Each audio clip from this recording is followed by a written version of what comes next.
Binubuyo si Mateo Guidicelli ng mga kaibigan na pakasalan na ang girlfriend na si Sara Geronimo.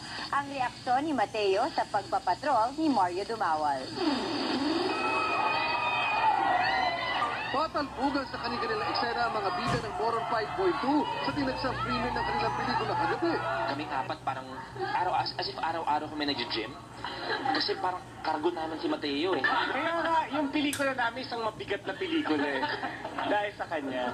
Hindi naman. At bagamat hindi nakarating si Sara Geronimo sa premiere ng boyfriend na si Mateo, ang popstar pa rin ang pinaka-topic ng gabi. She's shooting her music video now. So, I saw Sarah. Asa? pretty, no? Grabe, pare. Swerte mo. Sobra, diba? Ganda. Kakasal ka na ba? Hindi pa naman.